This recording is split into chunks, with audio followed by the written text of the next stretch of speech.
Nous rendons ce soir hommage à une icône. Tina Turner nous a quittés aujourd'hui, âgée de 83 ans. Elle souffrait d'une longue maladie. C'est l'expression qu'on peut lire ce soir dans le communiqué qui est publié. Et j'ai la dépêche AFP sous les yeux.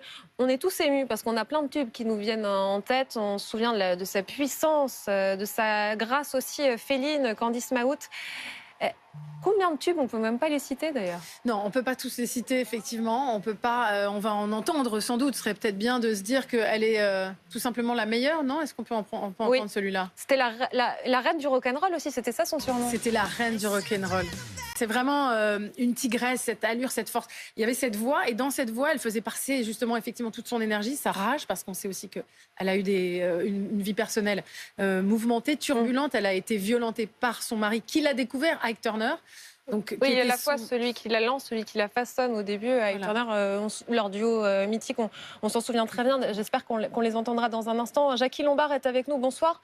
Vous êtes la productrice historique de Tina Turner. Quels sont les premiers mots qui vous viennent ce soir? Bah là, je suis dévastée parce que j'avais l'impression qu'elle était immortelle. Et beaucoup de souvenirs qui me reviennent de cette femme incroyable qui est d'ailleurs montée sur scène pour la dernière fois en 2009. Et encore à ce moment-là, avec ses talons aiguilles sur le grand bras qui montait sur le public. Et elle courait dessus alors que les gens criaient de peur. Et elle, avec ses talons très félines, elle courait dessus. C'était juste incroyable. Ah, c'est dingue. C'est une nouvelle. Enfin, c'est affreux, quoi. Oui, Je ne sais pas quoi dire. Il n'y a pas de mots. Quand on perd je pense, c'est la plus grande légende. Elle s'est transformée en une sensation internationale. Elle est juste, comme elle dit, c'est la meilleure. Et elle a rassemblé tellement de monde à chaque fois. Est-ce que je peux vous demander, est-ce que vous vous souvenez de votre première rencontre? Vous l'aviez rencontrée à quel moment de sa carrière? Bah, le moment d'ailleurs quand elle est solo avec son manager est devenu le fameux Roger Davis, qui l'a en fait relancé et ramené au devant de la scène après tout ce qu'elle a traversé. Et elle est devenue, enfin, elle était ce qu'elle a toujours été, une icône. Et enfin, c'est difficile. Donc moi, en première rencontre, j'étais tellement émue. D'ailleurs, en la rencontrant, c'était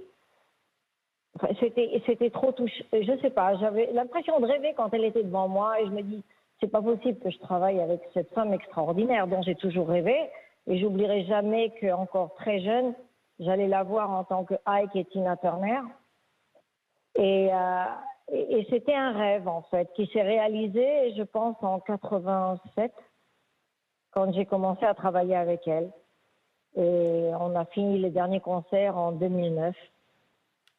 Jackie, et elle s'est retirée. Voilà. Jackie, vous avez produit les Stones. Elle disait justement que c'était son rêve, elle, d'être la première chanteuse noire rock'n'roll à remplir des salles comme les Rolling Stones. Qu'est-ce qu'elle partageait avec ces grands artistes? Qu'est-ce qu'elle avait de tout particulier?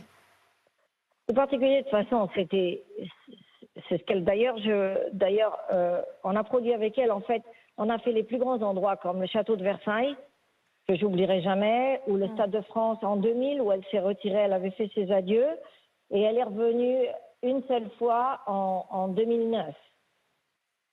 Et à chaque fois, elle rassemblait des foules. Les gens rêvaient de la voir. J'oublierai jamais, au château de Versailles, il pleuvait à torrent. On était carrément dans... La terre, c'était de la gadoue, en fait. On s'enfonçait et on voyait... Même la Seine s'enfonçait. Même la Seine s'enfonçait et elle est restée sur scène jusqu'au bout.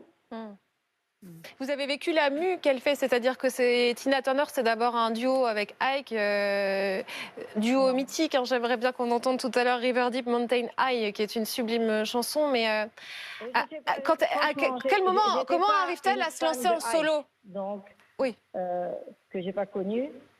Donc moi, c'est surtout elle directement. Et j'ai vu une femme toujours heureuse, souriante, mais elle donnait du bonheur aux gens avec son énergie. L'énergie qu'elle dégageait était extraordinaire. J'ai jamais rencontré ça avec toutes les grandes artistes que j'ai produits. Pour moi, c'est la plus grande. C'est, comme vous dites, la reine.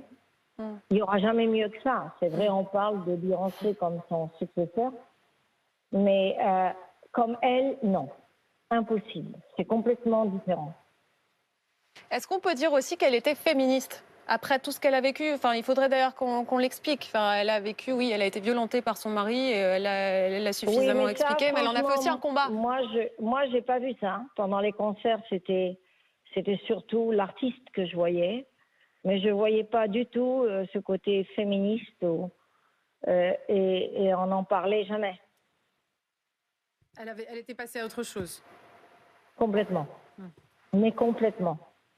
Elle arrivait toujours avec une élégance, elle dégageait tellement qu'on sentait son énergie. On dirait qu'elle nous l'envoyait à nous. Et j'oublierai jamais, elle avait une sciatique très très forte à Bercy. Enfin, c'était Bercy à l'époque, maintenant c'est l'Accord. Elle est montée sur scène les 2 heures avec une sciatique. Alors que n'importe qui hurlait de douleur. On avait mal pour elle. Elle l'a fait. Donc, mais c'était juste une femme hors du commun. Et est-ce qu'il y a des phrases qu'elle vous a dites qui restent? Parce que vous nous donnez cette anecdote de la sciatique qui montre à quel point, en effet, à quel point elle était puissante. D'ailleurs, oui, puissance de sa voix, la puissance de son corps aussi qui se déploie. C'est ce qu'on voit sur les images. Est-ce que vous avez un souvenir en particulier? J'ai beaucoup de souvenirs, en fait. Des différents. Par exemple, la première fois, Bruce Willis rêvait de monter sur scène avec elle. Donc, j'ai demandé si elle serait d'accord pour qu'il fasse sa première partie à Bercy. Et Roger Davis, son manager, bien sûr, il n'y croyait pas quand je lui ai posé la question. Et c'était le rêve de Bruce Willis. Donc, il est monté sur scène avec elle après avoir fait la première partie de Tina Turner.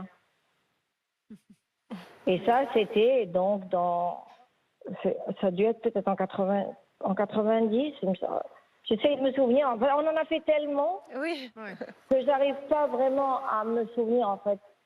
Mais c'était que du bonheur, c'était extraordinaire. C'est le rêve de tous les producteurs comme moi de travailler avec une femme comme elle. Et peut-être c'était la chance de ma vie. Qu'est-ce qu'elle a inventé? Elle a inventé, mais l'inventer, personne ne peut l'inventer. Non, mais qu'est-ce qu'elle a inventé? Non, mais ce qu'elle a dingue. créé, ce qu'il reste. C'est cette allure, c'est cette jambe et cette façon de bouger que personne ne peut faire comme elle. On n'a pas besoin d'être une danseuse extraordinaire comme Beyoncé l'est ou Rihanna et toutes celles-là, mais elle, c'était juste naturel.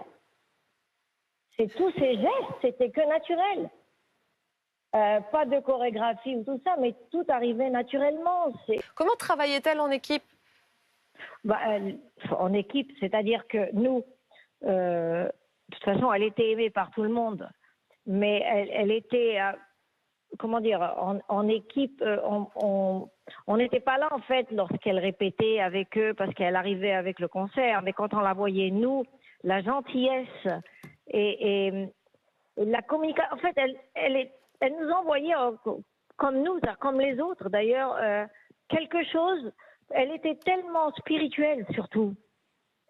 Avant tout, elle aimait tout le monde l'aimait. Et puis surtout, bon, c'est vrai, quand on la voyait sur scène, son jeu de scène était électrisant. Et il enfiévrait, en fait, tout le monde.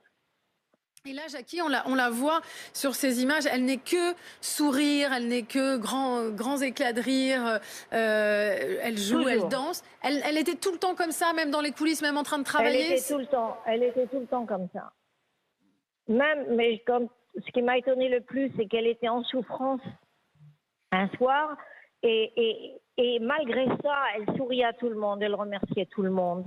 C'est juste incroyable qu'une femme comme elle, en fait, c'est dur d'imaginer ce décès. C'est vrai on savait qu'elle était malade, mais quand ça arrive après, c'est dur. C'est dur à admettre et elle est irremplaçable. Irremplaçable, on a beau dire, il y a une autre queen peut-être, mais elle est irremplaçable, impossible.